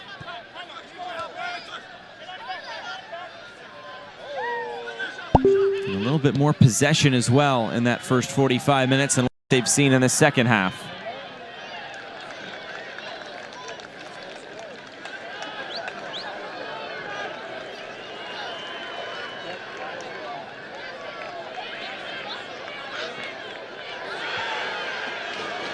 Gallegos went down right at the corner of the box. The San Antonio fans over there on that corner, they wanted a whistle. That was a dangerous ball coming square back across by Seth Sipley and just so calmly picked up by Eric Calvillo. That's the thing about this team, Josh. You watch them, they're pushed into these rough spaces in the corners. You feel like you've got the numbers advantage on them, and it's these cheeky little 5-yard balls that help get them out. You feel like they would continue the movement. All of a sudden they step on it, allow the reinforcements to come up from behind. They would love to play in open space whenever they get the chance, but they're so good at really dictating the terms on their own accord.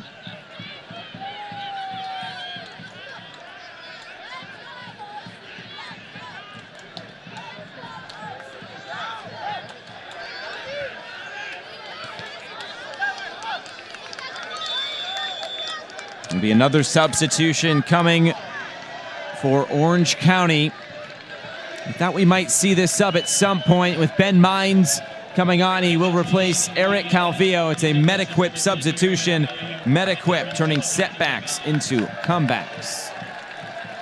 Another player coming back from an injury is Ben Mines and getting back to full fitness over these last few weeks. He played about an hour last time out against Oakland, and he could play as much as 40 minutes tonight. He's been on a nice little run, though, prior to his tiny setback from an injury standpoint. He had 3 goals in 3 games running through that month of October, and all of a sudden you're looking down your bench going, where do I pull a goal from? Ben Mines not a bad option for a guy that for a long period of time was talked about the next generation within the Red Bull organization, a homegrown back in 2018, but professional reps, including with Red Bull 2 in that championship winning squad back in 2016. Just never really matriculated to the senior level, didn't get a lot of opportunities, and the regular repetitions finally coming. Is this his shot? It's Epps, and just wide. It was nearly his shot, but right out of play. Josh, you seen this video before? Tell me this isn't the exact same clip that I pulled for you, talking about this team in transition, picking your options moving forward. You've got the right shoulder ball through to Patino. You rotate all the way to the far side. Epps, the exact same move, just missing that finishing touch. Kiss of death by the woodwork.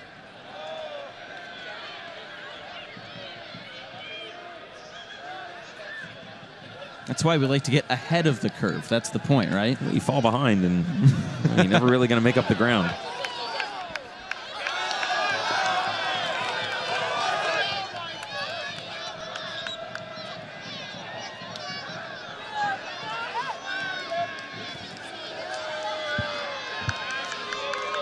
Seems like the momentum has swung well in the favor now of San Antonio. Orange County has been able to rely on their defense over these last handful of games, and they at least earn themselves 30 more minutes. Can they even nick a goal themselves? I'll tell you this much. I'm a bit surprised that the atmosphere has gone so quiet. You know, this is the opportunity right now to be... It's very different compared to what we saw in the Eastern Conference Final. Not knocking the fan bases, but it's 1-1. Your team needs you. You know, there's really the first time that we've heard any sort of emotion over the past 10 or 15 minutes. They should be making their voices heard louder. Try and will your team to victory. Not getting loud and frustrated when a call doesn't go your way. A little support here for the home squad.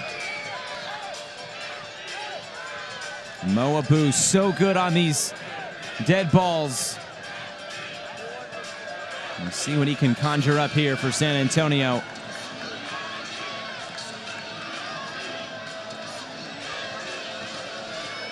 How much space is just sitting at the top of the box. They've got towering options, though. Imagine one of the back three to get on this. Abu sends it in, back post, the header back in front. And Rakowski able to see that go by the post. Courtney Ford was up for it. It's a similar stunt we've seen run by a couple of teams, but they like to go back post because of Kamiri, Courtney Ford, or Mitchell Tainer. Your first option gets up, goes and wins it, and Patino just can't judge it. They're able to get it to drop inside the 6, right in the danger zone in front of Rakowski, but no redirect.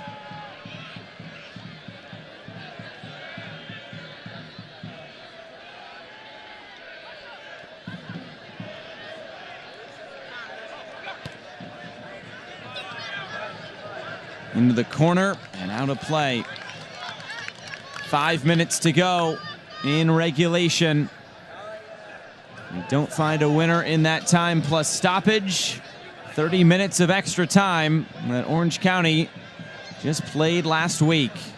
Got them all the way to penalty kicks.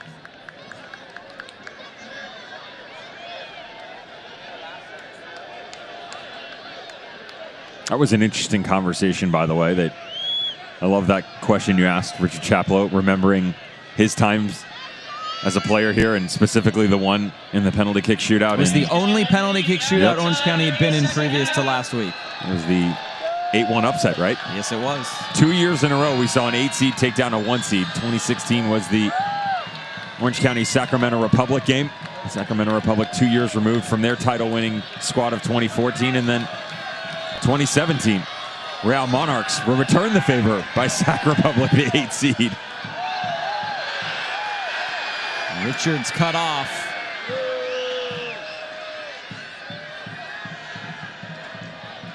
There's a long way between now and potential penalties. San Antonio are really starting to turn up that intensity again. Look at it, though. There's 2 on the outside. There's 3 bodies in the box, and then no one central to play off of. Muhammad Abu just comes into the picture now deep. Well done. And that far side by Gallegos. But quickly, they pick their head up because all they're looking for here, San Antonio FC, and what we've seen really the entire season from them. You want to win your individual battle, get around them, and swing this thing into the box as quickly as possible. That's why you'll see more often than not the white jerseys step much higher as opposed to trying to recycle through the middle and provide other options. Epps tried to bring that with them. Orozco steps up.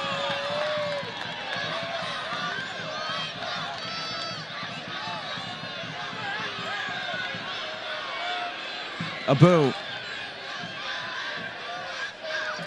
moves it along. PC right back.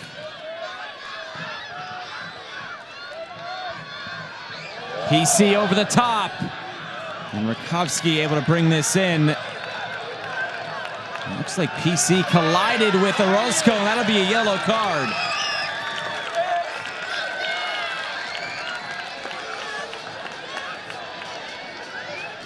He just doesn't have the speed here. It's a great idea with the misdirection, using the momentum to his advantage to get around Brent Richards. Richards gets caught a bit flat-footed, but he's got the recovery over his shoulder. And Michael Orozco, shocking. The center back able to pick that one out. I see the arm, but was there a contact on the bottom part of that, Josh? Not quite sure. It's an Easy Fleet GPS yellow card, keeping your fleet on track.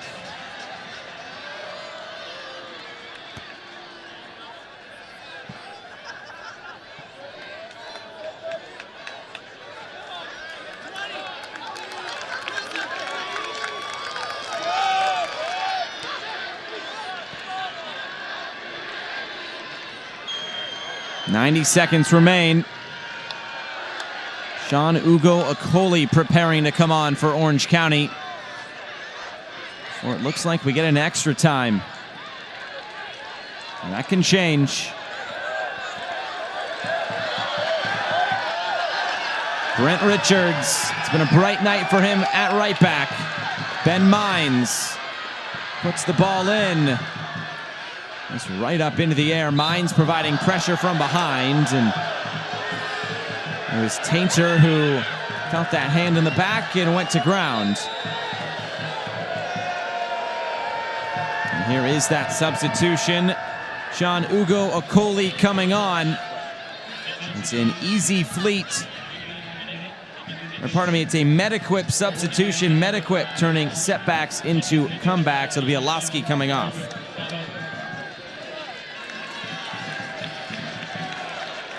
Well done by Brian Alaski tonight. Again, you're asked so much within this system to constantly find a way to make an impact. He's consistent on and off the ball. And Richard Chaplow always willing to look to Brian Alaski for some sort of bright light. Did his job, and with the addition of these new pieces, it's interesting when you bring on Ugo Okoli, the way that they utilize him, especially with the fresh legs. They did this last game too. They still keep Damas high. You might sometimes think that that changes, but that big physical presence on the inside can continue to push Mohamed Abu off the ball. Trying to go quick through the middle, and Damas was nearly in. What a crucial intervention by Kamiri. If he doesn't get a touch on that, that could be a winner for Orange County. Instead, into 3 minutes of stoppage time.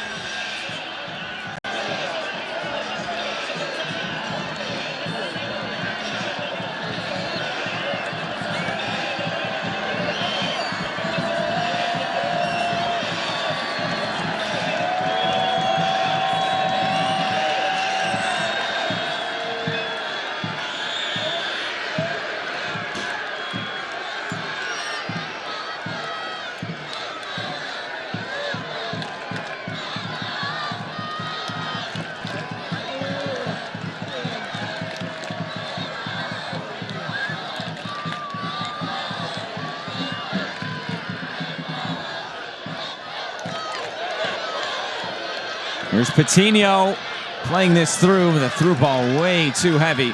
He was in. He was. Justin Dillon was wide open if you can just put this ball in the path of him. He had the back line beat as well. Kasipli and Abu ran into the referee. Kasipli coming forward. And eventually taken off the ball. That was a screen right there in the middle. Watch out here as things continue to open up as well. This favors San Antonio's style of play. Abu. About a minute to go. Marcus Epps. Epps cuts in field. Marcus Epps, the deflection. Should put it out for a corner kick. That's what it will be. This is really fortunate on the other side. Mohamed Abu got screened by the referee. Kasipli, the benefactor of the little obstruction. And then you go the other direction. Marcus Epps just saw this moments prior. The little cut in, trying to pick out the far post. Stout defending once again for Orange County. They've been laboring a little bit down the stretch here. And with just seconds remaining, can you find one of those big, tall backs so far? We've seen it a few times here in the second half as some pleasantries are currently being exchanged between Patino and Orange County in the sixth. Thanksgiving plans? Well, recipes. Oh, okay. We're well past invitees.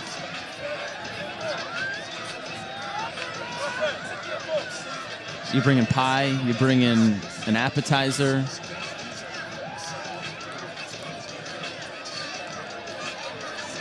Yeah, just to start talking to. There's too much valuable play to be had right now. Calm the boys down, smooth things over, bridge the gap on international relations. Mo Abu drives this in.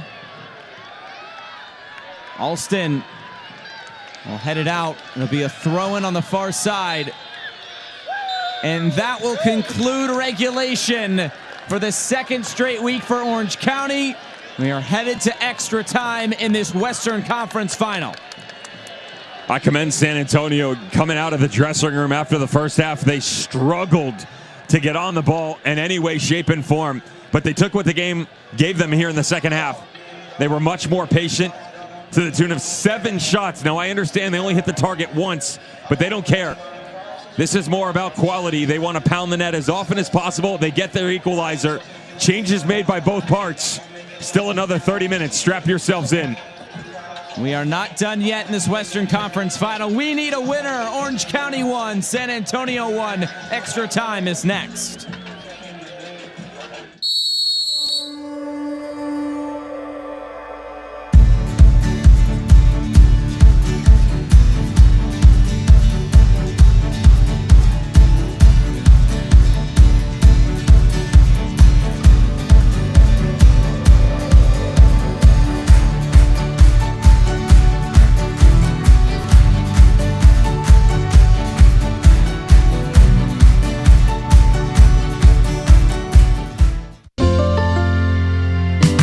Congratulations to the San Diego County Teachers of the Year, Laura Reyes, Heather McLean, Jacqueline Jourdain, Zy Sanders, and Tiffany Jokerst.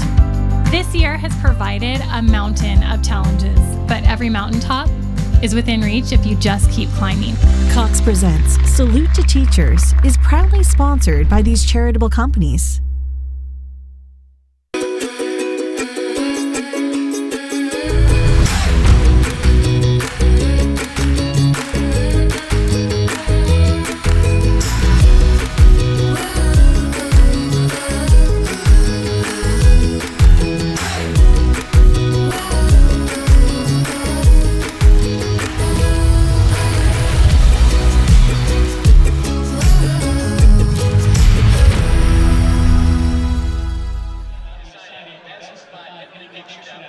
Back at Championship Soccer Stadium, getting set for extra time in this Western Conference final. The winner will move on to take on the Tampa Bay Rowdies. A look at the Twin Spires Sportsbook extra time rules, 2 15-minute periods. If we're still tied, penalty kicks. So both conference finals have gone the distance of 120 minutes. We'll see if Orange County needs penalty kicks for a second straight week. It was, remember, Ronaldo Damas to score the opening goal in this match. You have to go all the way back to the 39th minute, the throw-in, and the assist to Brent Richards. He's such an interesting character, Josh. Doesn't really ever show you a tremendous amount of emotion unless the ball is ending up in the back of the net. He gets his thing going right here in the 39th minute. Great ball in by Brent Richards, and the response took a bit of time to get back in for San Antonio FC. Good ball movement finally to that right flank that they've been aching to get involved. Connor Maloney serves this up on a silver platter to Marcus Epps. Makes him pay on the back post. 1-1. And that is where we stand. It's been a hard-fought 90 minutes. Plenty of big challenges coming in on both sides. You can see the wear and tear on those white uniforms. Plenty of challenges put in. If we're still tied, penalty kicks. So both conference finals have gone the distance of 120 minutes. Get one added on here in this 30-minute period, or 2 15-minute periods, rather.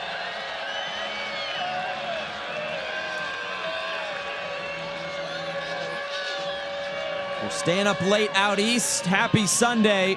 If you're still out west, buckle up, grab some dessert, because here we go. Extra time is underway.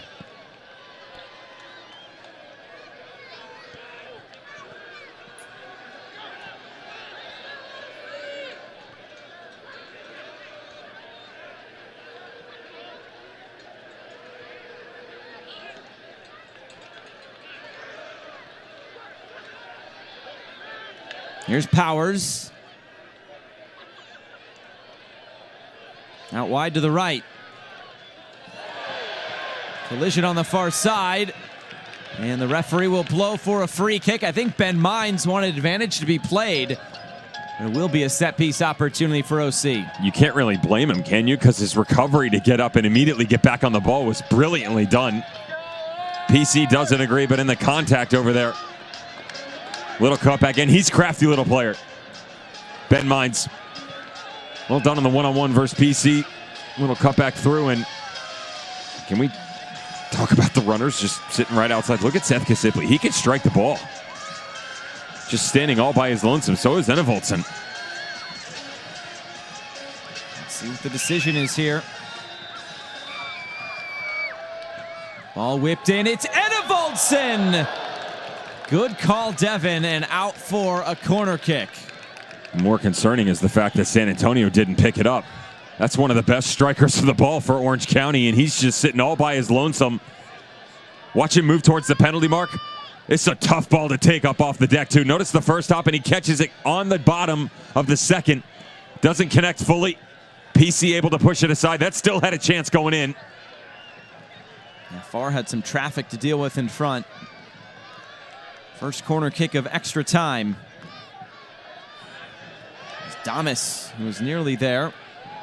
Mines, back for Powers. Low cross in and cleared again.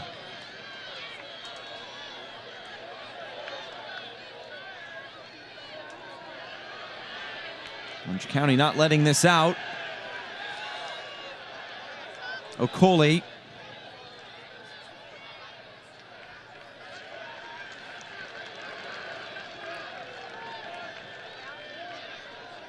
Still just that one substitution made by San Antonio.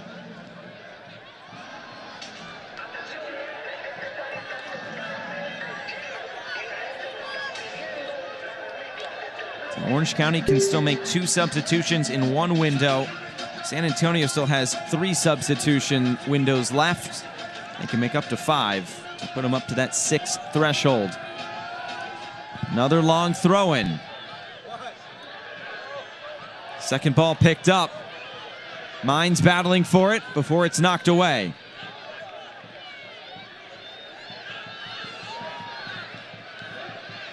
And also go all the way back to Rakovsky.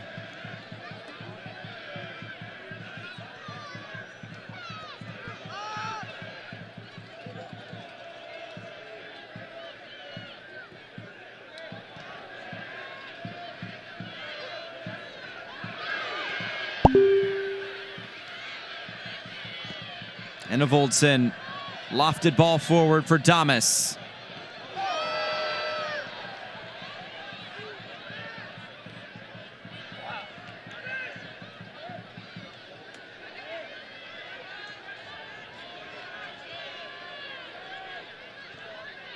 Powers directing traffic and able to drop this in perfectly. Damas is in the middle. Okoli was at the top of the area. McCross found neither of them.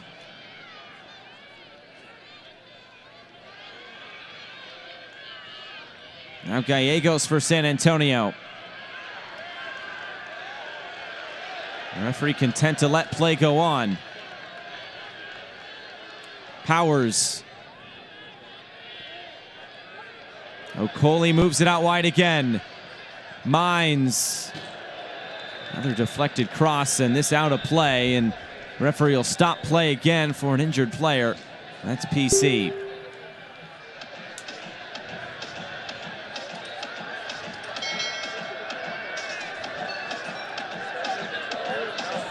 I can't really stress you the intensity difference between the Eastern Conference and Western, but that'll leave a mark.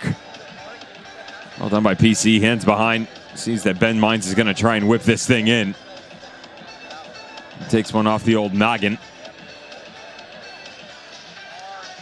To your point, the substitution patterns. I'm actually surprised that Richard Chaplow made 4 before the 90 minutes. But that also gives you an opportunity to think about where is his mind at, right? So, yes, it's bring guys on, go get the late winner. More importantly, you quickly assimilate them into the environment that is going to be your extra time periods, right? So they've already gotten in. They can feel the intensity, especially with the surge that was San Antonio final 15, 20 minutes of this game. They got the equalizer in the 67th, courtesy of Marcus Epps, floated in by Connor Maloney. But much more active on the ball, and so he's trying to find a way to make sure that he maintains that same sort of constant that we've seen from Orange County over this beautiful stretch.